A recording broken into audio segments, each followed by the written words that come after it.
In a world demanding your constant attention, Reclaiming your mind and body is the ultimate act of rebellion.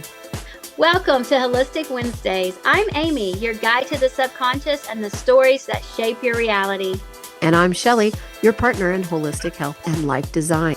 Together, we're bridging the gap between biology and belief, Combining modern science, ancient wisdom, and practical coaching to help you thrive in 2026 and beyond. Whether you're here to hack your health or rewire your habits, You are in the right place. Let's shift. you clean your closet, Organized your kitchen. maybe even went through that pile of papers on the counter. But what about all that mental clutter that's still running your life? You cleaned your closet Now let's clean the cobwebs out of your subconscious. because some of the beliefs running your life Were installed when you were 8. and your brain never got the memo that you grew up. So today, we're doing something powerful. We're spring cleaning your subconscious. Spring has always been associated with renewal, longer days, warmer weather, plants coming back to life, and something inside us suddenly wants to start fresh. That instinct actually has a psychological explanation. Researchers call it the fresh start effect. It's when people encounter meaningful calendar moments, kind of like a new year, a birthday, or the beginning of spring. They're more motivated to reset habits and pursue the goal. So, in other words, the brain loves symbolic resets. So a new season will give the mind permission to begin again. And that's why people start cleaning their homes. But the deeper opportunity is definitely internal. Spring cleaning isn't just about your environment. It's about clearing the psychological clutter that you've been carrying around. And just like physical clutter, mental clutter builds up slowly. A belief here, a fear there, A rule about who you're supposed to be. and before you know it, your subconscious is packed full of beliefs that don't even belong to the person you are today. Just like your house collects clutter, Your subconscious collects beliefs, and some of those beliefs expired years ago. but the brain doesn't automatically throw them away. So let's start by talking about beliefs. Because most people think beliefs are something they consciously choose, but the truth is, most beliefs are absorbed long before you were capable of even questioning them. Exactly. And many of the beliefs that shape our lives were formed when we were kids. When our brains were still developing and trying to understand the world, And during those early years, the brain is so extremely impressionable. Children are constantly interpreting their environment and then drawing conclusions about themselves from it. and those conclusions become beliefs. Things like, I'm good at this, or I'm not good at that. I'm loved, or I'm too much. I'm not enough. The tricky part is that those beliefs weren't necessarily logical. They were emotional interpretation. And emotional experiences stick. Because when an experiment carries a strong emotion like embarrassment, rejection, fear, or even shame, the brain stores that memory more deeply. And the neuroscience shows that the emotionally intense events activate the amygdala, which helps lock those memories into the long-term storage area. And once again, the brain stores that emotional experience. It starts building a story around it. A story that then becomes a belief. For example, a child raises their hand in class and gives the wrong answer. The class laughs. The teacher moves on quickly, but the child's brain might interpret that moment as speaking up is embarrassing. And from literally that moment forward, the nervous system may associate visibility with danger. So the belief becomes, I should stay quiet, Not because it's objectively true, but because it once felt protective. and then over time, the beliefs become part of how we just see ourselves. And instead of saying, I believe I'm good at this, people start saying, I'm just not good at this. The belief stops feeling like a thought. It starts feeling more like a fact. And that's when belief becomes powerful. Because beliefs, they act like filters. And they shape how we interpret everything that happens to us. Like if you believe you're not good enough, You'll notice every piece of evidence that seems to confirm it. and your brain will simply ignore the evidence that contradicts it. This is something psychologists call confirmation bias. The brain simply looks for proof over and over again that that belief is correct. So if 10 people compliment your work and one person criticizes it, which one do you think the brain remembers? The criticism always. Because it matches that belief. Here's something really important to understand about this. The brain doesn't necessarily prioritize what is true. It prioritizes what's familiar. Familiar patterns require less energy for the brain to process. And the nervous system interprets familiarity as safety. So even if the belief is a limiting one, the brain might hold on to it simply because it's predictable. And this is why people sometimes stay in patterns that don't serve them. Patterns like overworking, people pleasing, avoiding opportunities, Or shrinking themselves in rooms where they actually meant to shine. because stepping into something bigger can actually feel unfamiliar.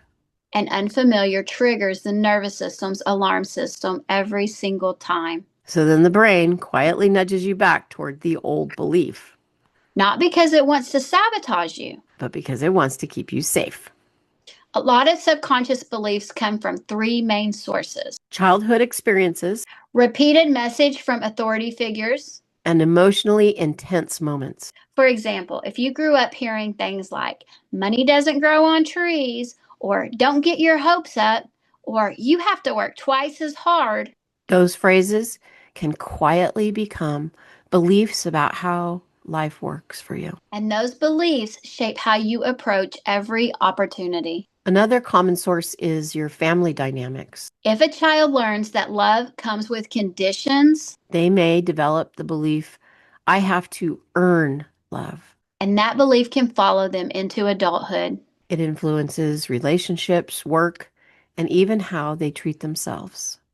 One of the most compassionate ways to look at beliefs is to see them as survival strategies. They weren't created to limit you. They were created to protect you. If a child grows up in an unpredictable environment, They might develop hyper responsibility. and if a child grows up feeling overlooked, They might develop the belief that they need to perform to be noticed, and those strategies can really work for a while, but eventually they become outdated. like wearing winter boots in the middle of summer. They were once useful, but But now they just make it harder to move. So, how do you know if you're carrying beliefs that no longer serve you? there's some common signals. You might notice patterns like feeling guilty when you rest, fearing visibility or success, overthinking every decision, struggling to receive help, and feeling like you always have to prove yourself.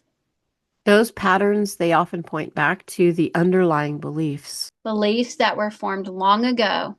and just never updated. But here's the hopeful part: Your brain is capable of change, the same brain that formed those beliefs, is capable of forming new ones. and this ability is called neuroplasticity. It means that the brain can create new neural pathways when we have new experiences. So beliefs aren't permanent. They're programmable, And the first step in updating them. is becoming aware of them. So today, we're not judging the beliefs we've carried. We're simply just noticing them. And once we notice them, We can decide whether they still belong in our mental home. which brings us to something really interesting.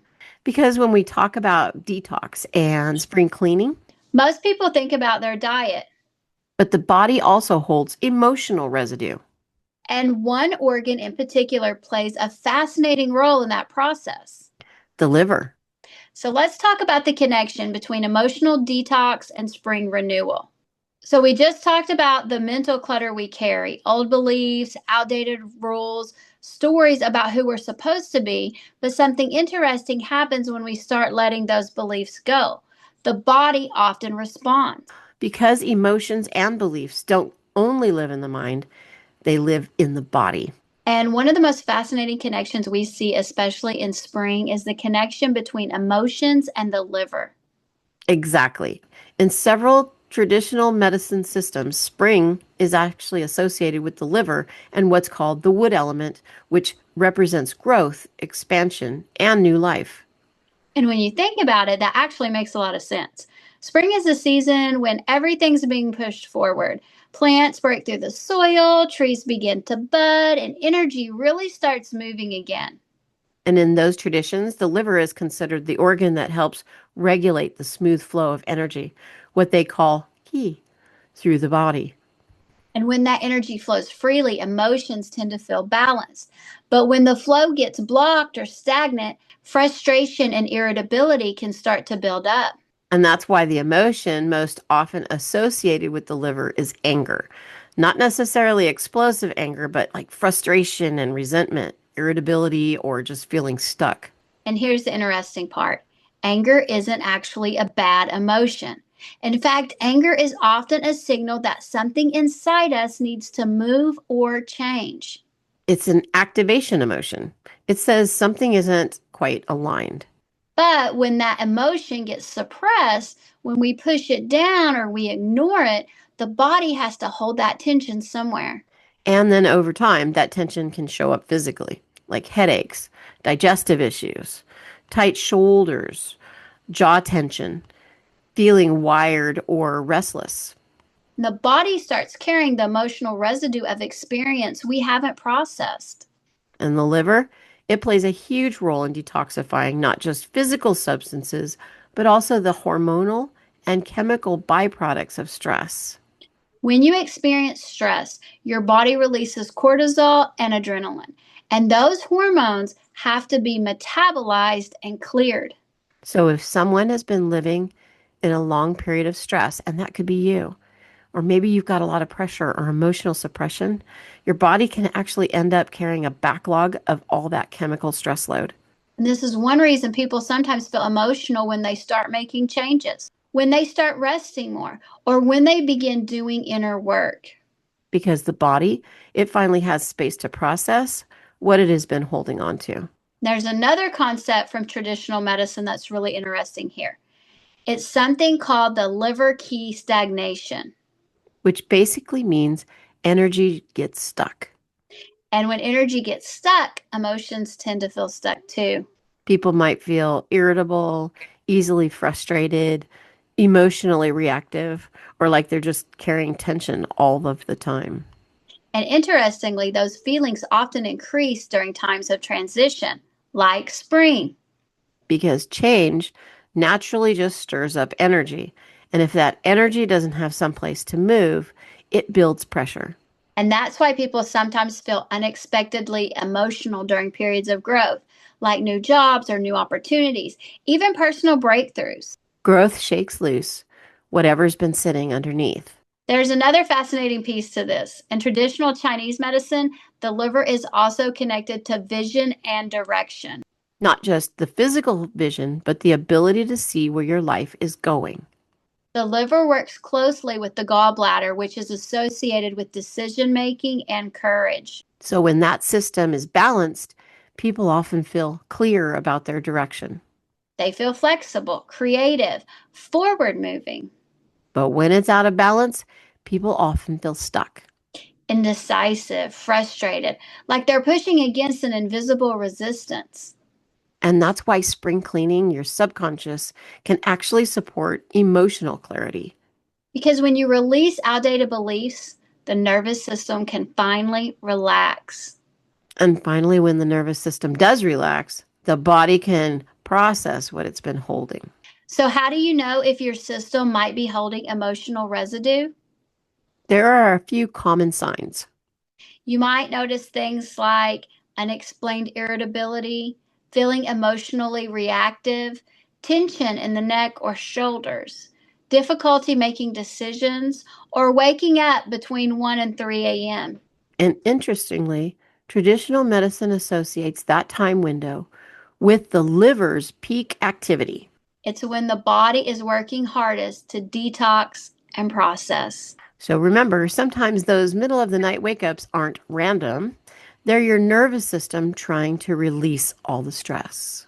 Now, when people hear the word detox, they often imagine extreme cleanses. But emotional detox doesn't have to be extreme. In fact, the most effective approaches are usually gentle. Things like movement, breath work, journaling, spending time outside, and allowing your emotions to move through you instead of pushing them down. Even simple things like walking or stretching can help move emotional energy through the body. Because emotions are energy in motion. They're designed to actually move. When we allow that movement, the body naturally resets. And that's exactly what spring energy supports. Renewal, growth, movement forward. So we've talked about clearing the physical clutter, and we've talked about clearing the mental clutter. But the subconscious often needs some more information It needs an experience. because the subconscious speaks in images, sensations, and symbols. So in this next segment, we're going to guide you through a visualization designed to help your mind release beliefs that are no longer serving you. And you don't need to force anything to happen. Just allow yourself to notice whatever comes up. Because sometimes the simple act of opening the door to your subconscious is enough to begin the cleaning process. Take a moment now to settle into a comfortable position. If you're driving or operating heavy machinery, skip this next part until you're somewhere safe to do so. You might be sitting or lying down, and allow your body to be supported by whatever surface is holding you right now. There's nothing you need to accomplish during this moment, nothing you need to fix. Just allow yourself to be here. Take a slow breath in through your nose and let that breath leave your body gently through your mouth. Longer on the exhale. Again, slow breath in and longer breath out. And with each exhale, imagine your body becoming a little heavier, a little softer, a little more supported. Now allow your breathing to find its natural rhythm. No forcing, no controlling, just breathing. And as your breath settles, imagine that you are standing in front of a small house. This house represents your subconscious mind. Notice what it looks like. Maybe it's familiar. Maybe it feels symbolic. There's no right or wrong image. Just observe it. Notice the door. And when you feel ready, imagine gently opening that door and stepping inside. And as you enter, you find yourself in a room filled with objects, shelves, boxes, drawers, old furniture. Some of these items are beautiful and meaningful. Some represent memories and lessons that help shape who you are. But some of these items have simply been sitting here for a very long time. Unused, unexamined, taking up space. This is the clutter of old beliefs. Beliefs that once helped you make sense of the world, but may no longer serve who you are today. Take a moment to slowly walk through this room. Notice what stands out to you. Perhaps there is a dusty box in the corner, maybe a stack of papers, maybe a heavy trunk. Each object represents a belief you've carried. Now imagine approaching one item that catches your attention. Take a closer look. What belief might this object represent? Maybe it's a belief like, I'm not ready.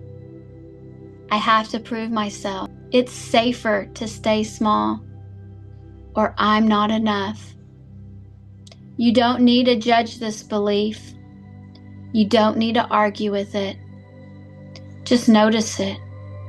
Recognize that at some point in your life, this belief may have tried to protect you.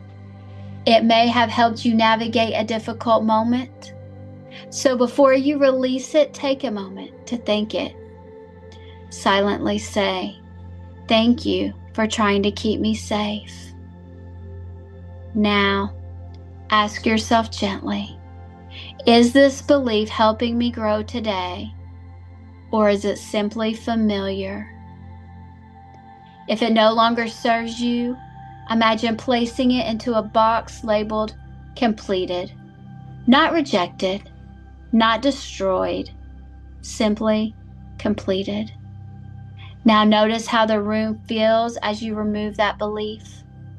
A little more space, a little more light, and take a moment to look around you again. Perhaps there are other beliefs ready to be released.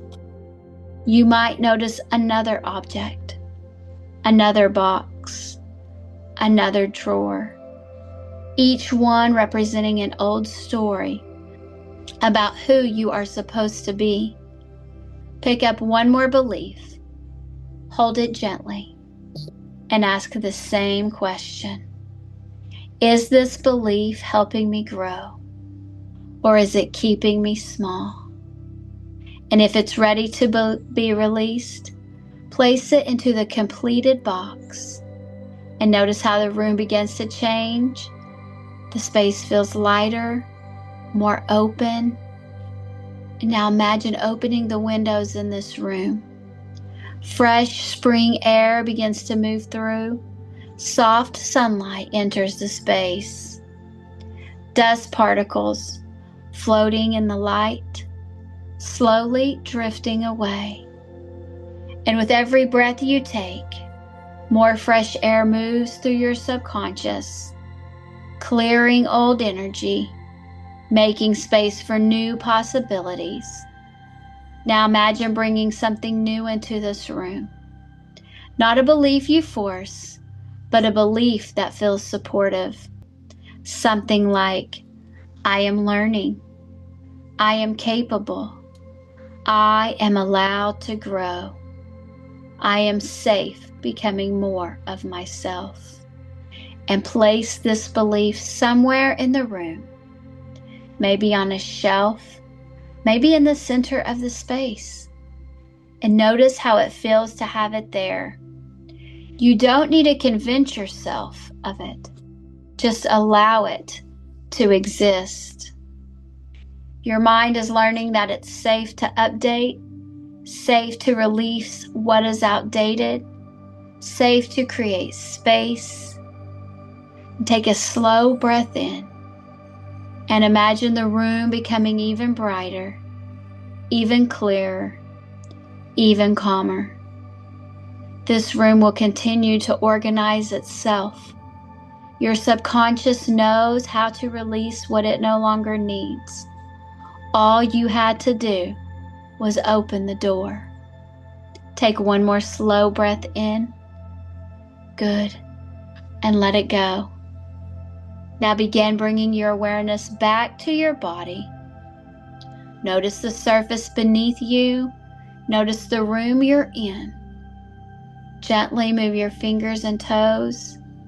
And when you're ready, open your eyes, bringing back with you the awareness that your mind is capable of change and that every belief you release creates space for something more. Now take a moment before we move on, just to notice how your body feels now. Notice your breath. Notice the space in your mind. Sometimes after a practice like that, things feel a little quieter inside. And that quiet is important because when the mind slows down, we can actually hear what our subconscious has been trying to tell us. So if anything came up for you during that exercise with Amy, a memory, a thought, maybe even a belief that you realized you've been carrying for all of these years, that's completely normal. That's the mind beginning to clear space. And one of the reasons we include these practices in the podcast is because real change doesn't just happen through information. It happens through experience. Now, speaking of experiences, We always love hearing what comes up for our listeners when we start doing this kind of inner work, because once you begin cleaning out old beliefs, questions naturally start to surface. Things like, what if I let go of this belief and something goes wrong? Or how do I know what belief to replace it with? So let's move into our listener Q&A segment. Shall we, Amy? Let's do it. We hear from listeners who worry about something very real. That if they let go of their old beliefs, they won't recognize themselves anymore. So here's today's question. Meredith from Arizona asks, if I let go of the beliefs I grew up with, how do I know who I'll become? Meredith, that is such an honest question. And it's actually a very common one because the nervous system loves that predictability. Even if the belief is limiting. The brain still recognizes that as familiar, and familiarity often feels safer than change. So when you start questioning a belief you've carried for years, your nervous system might react with a little uncertainty. And that uncertainty can feel like fear, not because you're doing something wrong, but because your brain is stepping into very unfamiliar territory. There's something really important to understand here. Beliefs are not your identity, they're your programming. And programming, your programming, can be updated. A lot of beliefs we carry were formed during moments when we were trying to make sense of something difficult. Maybe we experienced rejection, maybe we felt misunderstood, maybe we didn't realize the support we needed. So the brain then created a rule to help us navigate those moments. A rule like don't stand out, don't take risks, don't expect too much. And those rules, while they may have helped you once, but they were created for a very different version of you. A younger version, a version with fewer choices and fewer resources. So, one way to think about old beliefs is as a protective layer, almost like armor. Armor that helped you move through certain experiences. And armor is useful in certain situations, but if you keep wearing it all the time, It becomes really heavy. and eventually it limits your movement. So, when people begin letting go of old beliefs, they're not losing themselves, they're just removing the layers that were never meant to be permanent. Something really beautiful tends to happen when people release beliefs that no longer serve them. They often discover qualities that were already there underneath. Confidence, creativity, curiosity, and joy. Those qualities didn't appear out of nowhere, they were simply hidden behind layers of protection. And when those layers soften, the nervous system begins to experience something new. Possibility.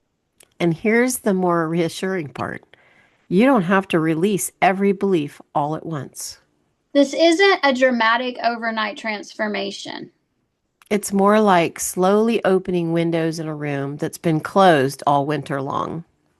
Fresh air starts to move through, light enters, and the space begins to feel different, And the nervous system just adjusts gradually. which is exactly how lasting change happens. So, Meredith, instead of asking, who will I become without these beliefs? You might try asking a slightly different question. Something like, who might I become if I allow myself to grow beyond them? Because growth doesn't erase who you are, it reveals more of who you are. And one of the most compassionate things that you can do during the process is remember that your beliefs weren't mistakes, they were strategies. Strategies that helped you survive certain chapters of your life. But survival strategies aren't always meant to guide your future. And spring is a perfect reminder of that because every year nature releases what it no longer needs. Old leaves fall away, new growth appears, and the cycle continues. You know, one of the things we talk about a lot on this podcast is awareness, because awareness is really the first step in any kind of change. But awareness alone doesn't always create transformation. The nervous system and the subconscious mind learn through experience, through small moments where we notice something, pause, and then choose something different. And that's why we like to end each episode with a little bit of what we call home play, not homework, because this isn't about pressure or perfection. It's simply a small experiment that you can try in your real life this week. Something that helps you take the ideas that we've talked about today and actually experience them in your body and your mind. So, Amy, what is the challenge for the listeners this week? This week, notice one belief that feels heavy And when you catch it, pause. and ask yourself 2 questions. Where did this belief come from? And is this belief helping me grow? And if that answer you say back to yourself is no, thank it for its service. And then let it go. Your subconscious collects beliefs the same way your home collects clutter. And every once in a while, it deserves a deep clean. Because some beliefs supported you once, but they don't belong in your next chapter. You don't need to become someone new. You just need to release what no longer belongs. And that is a wrap for this week. We hope your nervous system is feeling a little more regulated and your vision a little clearer. Remember, the breakthrough you're looking for isn't out there. It's already in your programming, waiting to be unlocked. And if you tried today's hypno tool or visualization, we want to hear about it. So tag us on socials or drop a comment in the show notes. Follow us on TikTok, Instagram, Facebook, and YouTube at Wholistic_Wednesdays. That's holistic with a W. Or email us at holisticwednesdays@gmail.com. And until next week, honor your body. Trust your mind. And keep shifting. The views expressed on this podcast are for educational and entertainment purposes only and are not intended as medical or psychological advice. While we use hypnotherapy techniques, please never listen to the visualization portion of this show while driving or operating heavy machinery. Always consult a healthcare professional for your specific needs.